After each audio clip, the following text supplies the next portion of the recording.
Hi friends, welcome to the English classes. ये आपके Beehive text book का chapter number first है, the fun they had. इसका हमने एक्सरसाइज नंबर ए करा दिया है, कॉम्प्रिहेंशन, और एक्सरसाइज नंबर बी भी मैंने करा दिया है, अंडरस्टैंडिंग द टेक्स्ट। और आज हम लोग करने वाले हैं exercise number C, appreciating the text, यानी लॉन्ग आंसर टाइप क्वेश्चंस। यदि आपने ए और बी को नहीं देखा है तो अपने क्लास के प्लेलिस्ट में जाकर चेकआउट करके उसे देख सकते हैं। तो आइए बिना देर के हम इसे शुरू करते हैं। Long answer type question. Friend, किसी ने सच ही कहा है कि राह भले ही हो मुश्किल, हिम्मत से आप काम लेना। राह भले ही हो मुश्किल, हिम्मत से आप काम लेना, एक दिन यह दुनिया चाहेगी अपने साथ आपका नाम लेना। तो आइए बिना देरी के हम इसे शुरू करते हैं। Answer the following questions in about 60 words. निम्नलिखित प्रश्नों के जवाब लगभग 60 शब्दों में दें। क्वेश्चन नंबर फर्स्ट है, describe the old types of books and compare them with the books मार्जी and Tommy had on their television screen. यानी पुराने प्रकार की जो पुस्तकों का वर्णन कीजिए तथा उनकी तुलना उन पुस्तकों से कीजिए जो मार्जी तथा टॉमी के टेलीविज़न की स्क्रीन पे होती थी। तो इसका आंसर होगा, old types of books were books that were printed on paper. यानी पुरानी तरह की किताबें वे किताबें थीं जो कि कागज़ पे छपती थीं। Words printed on them remained the same and they stood still. यानी उन पर छपे जो शब्द थे वो बिल्कुल उसी तरह रहते थे तथा वे स्थिर थे, उन्हें हिलते डुलते नहीं थे।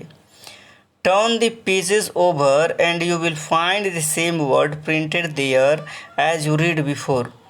यानी जब आप पेज को पलटेंगे तो आप वहाँ भी वही शब्द छपे पाएंगे जो कि आपने पहले पढ़ लिया है।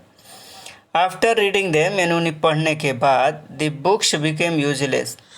यानी किताबें बेकार हो जाती हैं। ये एज टॉमी से, जैसा कि टॉमी कहता है कि उन्हें पढ़ने के बाद किताब बेकार हो जाती हैं। But the books मार्जी and Tommy had on their television screen could be moved. लेकिन जो किताबें मार्जी तथा टॉमी के टेलीविज़न पे थीं वे हिल डुल सकती थीं। There could be millions of books on even more on the television screen. यानी टेलीविज़न के पर्दे पर लाखों और इससे भी ज़्यादा पुस्तकें आ सकती हैं।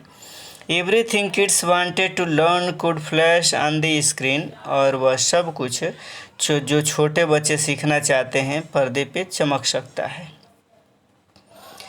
सेकेंड क्वेश्चन है, हु वर ओल्ड टीचर्स। यानी पुराने अध्यापक कौन थे। Where and how did they teach student. यानी वह विद्यार्थियों को कैसे और कहाँ पढ़ाया करते थे। इसका आंसर होगा, ओल्ड टीचर्स वर मेन। और पुराने अध्यापक जो थे वो आदमी थे। दे वर नॉट कंप्यूटर्स, वे कंप्यूटर नहीं थे। They had special buildings for study in the those days. यानी उन दिनों अध्ययन के लिए विशेष भवन हुआ करते थे। दे वर कॉल्ड स्कूल्स, उन्हें विद्यालय कहा जाता था। School reach children reach there and sat together in the school room. यानी बच्चे वहाँ जाते थे और एक ही साथ साथ विद्यालय के कक्ष में बैठते थे।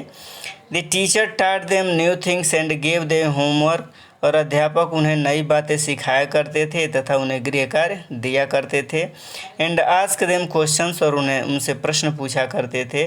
The children learn the same things, और बच्चे जो हैं एक सी चीज़ें सीखा करते थे, मानो एक ही जैसी। दे helped each other with the homework and talked about it. यानी वे एक दूसरे के गृह कार्य करने में सहायता किया करते थे और इसके विषय में बात किया करते थे। इन शॉर्ट, यानी संक्षेप में बताएं तो संक्षिप्त में, ओल्ड टीचर्स पर मैन एंड नॉट कंप्यूटर्स। पुराने जो अध्यापक थे वो व्यक्ति हुआ करते थे, वो कंप्यूटर नहीं थे। थर्ड क्वेश्चन है, हाउ वाज मार्जी टॉट। यानी मार्जी को कैसे पढ़ाया जाता था। गिव सम एग्जाम्पल्स, कुछ उदाहरण दीजिए। इसका आंसर होगा, Margie school was in her house right next to her bed. यानी मार्जी का जो स्कूल था उसके घर पर ही ठीक उसके शयन कक्ष के राइट साइड में था। She had the mechanical teacher that टाट हर। और उसे यांत्रिकी अध्यापक पढ़ाया करता था। इट वाज अ कंप्यूटर, यह एक कंप्यूटर था, वो आदमी नहीं कंप्यूटर था।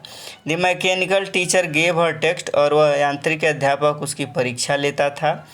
There was a slot where she had to put her homework and text paper, और उसमें एक ऐसी स्लॉट था जिसमें वो अपने गृह कार्य तथा परीक्षा पत्र जिसको डालने होते थे। Saturday and Sundays were off, और शनिवार व रविवार को छुट्टी होती थी। Different sectors were geared according to age group of children, और बच्चे की अवस्था उसके उम्र के अनुसार विभिन्न खंड बनाए जाते थे। Once geography sector was geared a little too quick and the inspector had to slow it down to an average 10 years level। यानी एक बार भूगोल का जो खंड है थोड़ा तीव्र हो गया था, मतलब जल्दी स्थापित कर दिया गया था, तथा निरीक्षक को इसे और 10 वर्ष के स्तर तक धीमा करना पड़ा था। क्वेश्चन नंबर 4 है, what did मार्जी think about the old schools they had when her grandfather was a little boy. यानी मार्जी उन पुराने विद्यालयों के विषय में क्या सोचती थी जो तब होते थे जब उसके दादाजी छोटे लड़के थे। तो इसका आंसर होगा the concept of books on papers and old schools was quit new for मार्जी। मार्जी के लिए कागज़ पर किताबों का तथा पुराने विद्यालय की अवधारणा बिल्कुल नई थी, क्योंकि वो भी छोटी बच्ची थी, सब कुछ नया भी लग रहा था। They had those schools when her grandfather was a little boy. यानी ये स्कूल तब हुआ करते थे जब उसके दादाजी छोटे लड़के थे।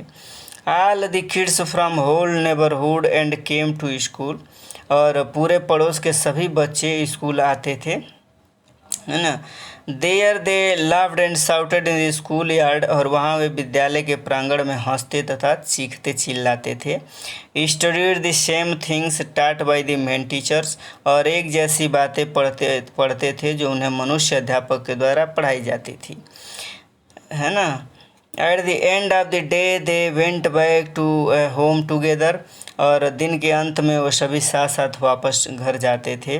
Children talked about what they had learned and helped one another with the homework, और जो कुछ उन्होंने सीखा होता था बच्चे उस पर बातें करते थे तथा एक दूसरे की गृह कार्य करने में सहायता करते थे। तो उम्मीद करते हैं कि वीडियो आपको पसंद आई होगी। यदि पसंद आई होगी तो अपने क्लासमेट के साथ इसे शेयर कीजिएगा। Thank you, thanks for watching.